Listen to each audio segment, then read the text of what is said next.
সাতক্ষীরা জেলার দেবহাটা উপজেলার শেষ প্রান্তে ভারত সীমান্তের ঠিক কোল ঘেঁষে ইছামতি নদীর পাড়ে সরকারি উদ্যোগে নির্মিত এই নয়নাভিরাম জায়গাটির নাম রূপসী দেবহাটা ম্যানগ্রোভ পর্যটন কেন্দ্র। আজ আমি এসেছি সীমান্তের কোল ঘেঁষা এই সৌন্দর্যের ভুবনে। খুলনা শহর থেকে সাতক্ষীরা শহরের দূরত্ব প্রায় ৬০ কিলোমিটার,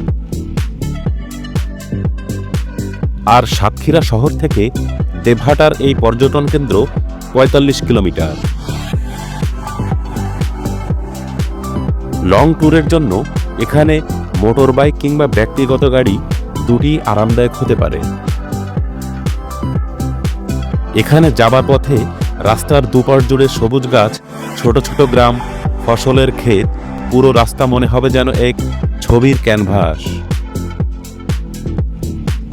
প্রায় ৩.৫ ঘন্টার যাত্রার পর আমরা পৌঁছে গেলাম রূপসী দেবহাটা ম্যানগ্রোভ পর্যটন কেন্দ্রে। এখানে প্রবেশ ফি মাত্র ২০ টাকা। গেট দিয়ে ঢুকতেই চোখে পড়বে উঁচু উঁচু ম্যানগ্রোভ গাছ, ছোট ছোট পথ আর শান্ত পরিবেশ। প্রথম দেখাতেই মনে হবে সুন্দরবনের একটি ছোট অংশ এখানে তুলে আনা হয়েছে। এই পর্যটন কেন্দ্রের সবচেয়ে আকর্ষণীয় দিক হল ইছামতি নদী, কারণ নদীর অপর পাড়েই রয়েছে ভারত। সীমান্তের এত কাছে দাঁড়িয়ে অন্য দেশের চলমান দৃশ্য দেখতে সত্যি এক অসাধারণ অনুভূতি। বিকালের এই সময়টা এই কেন্দ্রে আলাদা জাদু এনে দেয়। ইছামতি নদীর উপরে লাল কমলা রঙের সূর্যাস্ত, যা এক কথায় মন ছুঁয়ে যায়। যারা ফটোগ্রাফি করেন তাদের জন্য এটি যেন স্বর্গ। নদীর পানি, গোধূলি আলো আর ম্যানগ্রোভের ছায়া সব মিলে এক স্বপ্নীল মুহূর্ত। বিকেলের সূর্যাস্ত যে এত সুন্দর, ক্যামেরায় না তুললে বিশ্বাসই করা কঠিন। এখানে গোলপাতা, সুন্দরী, গরান, ম্যানগ্রোভের পরিচিত সব গাছই সাজানো আছে আপনাকে প্রাকৃতিক সৌন্দর্য দেখানোর জন্য। এছাড়া এই রিসোর্টের অন্যতম আকর্ষণ এখানকার বড় একটি পুকুর। এই পুকুরের মাঝখানেই রয়েছে সুন্দর একটি বসার জায়গা, যেখানে বসে আপনি বনের সৌন্দর্য উপভোগ করতে পারবেন। পাখির ডাক, বাতাসে পাতার মর্মর শব্দ তাৎক্ষণিকভাবে মনকে শান্ত করে দেয়। পুকুরের পাশ দিয়ে এখানকার পুরো রাস্তা যেন এক চলমান ছবির মতো মনে হবে। এখানে পরিবার নিয়ে আসলে বাচ্চাদের জন্য পাবেন আলাদা খেলার পার্ক,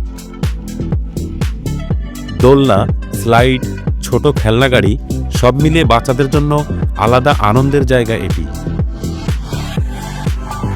এখানকার নদীর পাড় এতই সুন্দর যে এখানে কয়েক শতাধিক পর্যটক বসে শেষ বিকেলের এই সৌন্দর্য উপভোগ করছে। রয়েছে সুন্দর ফটোগ্রাফি জোন, যা ফুটিয়ে তুলেছে দেবহাটা উপজেলার সৌন্দর্য। বন্ধুবান্ধব কিংবা প্রিয়জনকে নিয়ে এখানে শেষ বিকেলে সুন্দর একটি সময় কাটাতে পারবেন। এখানে রয়েছে পিকনিক স্পট, এছাড়া বিভিন্ন গ্রামীণ প্রতীকী রয়েছে। সরকারি উদ্যোগে নির্মিত এই রিসোর্টটি এখানকার গর্ব। বিনোদনের জন্য এক অন্যতম আদর্শ এই স্থানটি। এছাড়া এখানে রয়েছে বিভিন্ন ধরনের ফাস্টফুড, দেশি খাবার ও নাস্তার দোকান। পর্যটকদের জন্য রয়েছে হস্তশিল্প ও তৈজসপত্রের দোকান, যেখানে লোকাল প্রোডাক্ট খুব সহজেই পাবেন। এখানে রয়েছে কয়েকটি উট পাখি, যা পর্যটকদের জন্য আলাদা বাড়তি আনন্দ এনে দেয়। এছাড়া ছবি তোলার জন্য রয়েছে বিশেষ কয়েকটি স্পট এবং এখানে কনফারেন্স করার জন্য রয়েছে আলাদা রুম। রাত যাপনের জন্য রয়েছে 2টি রিসোর্ট, যার মধ্যে একটি তৈরি করা হয়েছে পুকুরের মাঝখানে, যা এই স্থানটির মূল আকর্ষণ। প্রকৃতি, নদী, সীমান্ত আর শান্ত পরিবেশ সব মিলিয়ে রূপসী দেবহাটা ম্যানগ্রোভ পর্যটন কেন্দ্র একদিনের ভ্রমণের জন্য অসাধারণ একটি স্থান। বাংলাদেশের দক্ষিণ পশ্চিমাঞ্চলে এমন সুন্দর একটি জায়গা ঘুরে দেখার মতো।